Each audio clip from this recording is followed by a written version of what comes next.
acceso and seguro de enable la safe ayuda que access tanto se of necesita. assistance to those that need Desde it el so 1 de much. marzo, Since the 1st of el March, cierre de los the cruces closure of the fronterizos border ha crossings impedido has el ingreso prevented de ayuda the humanitaria, entry of humanitarian provocando assistance, una grave leading escasez de to alimentos, serious medicinas scarcity y of food, combustibles. medicines, and fuel. Esto ha This puesto en riesgo has a miles de personas que desde endangered hace thousands mucho of people tiempo who, for dependen so de la long, asistencia have para depended sobrevivir. on humanitarian assistance to survive, Durante este in periodo del particular mes during sagrado del this Ramadán, period of the holy que month más of bien Ramadan, debería ser un tiempo de which paz should y be a time of recogimiento. peace and reflection.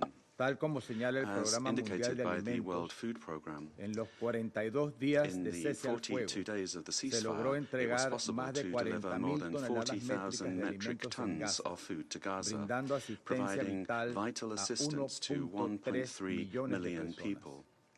Sin embargo, a Nevertheless, partir del reciente cierre de since los the cruces, recent closure se ha of the impedido la crossings, entrada de nuevos suministros it has y la not been possible distribución de los to que ya habían deliver new entrado. assistance. La suspensión del The suministro suspension eléctrico, of según the OCHA, electrical ha supply, agravado according más to la OCHA, situación. has further La worsened the desconexión de la situation. planta The disconnection desalinizadora of del the sur de Gaza desalination plant ha in the south of reducido Gaza has drásticamente el drastically acceso reduced al agua access to potable, drinking water, afectando a unas affecting 600.000 some personas 600,000 en people diferentes in various comunidades de la franja, communities in the Strip, lo que pone en grave which riesgo la seriously salud pública endangers y la public seguridad health humanitaria. and humanitarian En medio de security. esta crisis, es In the fundamental midst of this reconocer crisis, la it's labor fundamental incansable to de los recognize the actores tireless humanitarios work of que the trabajan en humanitarian condiciones extremas actors who are para working in aliviar el extreme sufrimiento de la conditions to alleviate población. the suffering of the population. Panamá valora el Panama very arduo much trabajo appreciates the humanitario hard que humanitarian permitió work vacunar that is contra being el done polio to a make más it, de that has been done 603.000 and made it niños possible to vaccinate durante more la than tregua, 603,000 gracias a la children labor against polio conjunta during the de la truce, thanks to the OMS, joint work of the UNRWA WHO, y UNRWA, UNICEF. and UNICEF.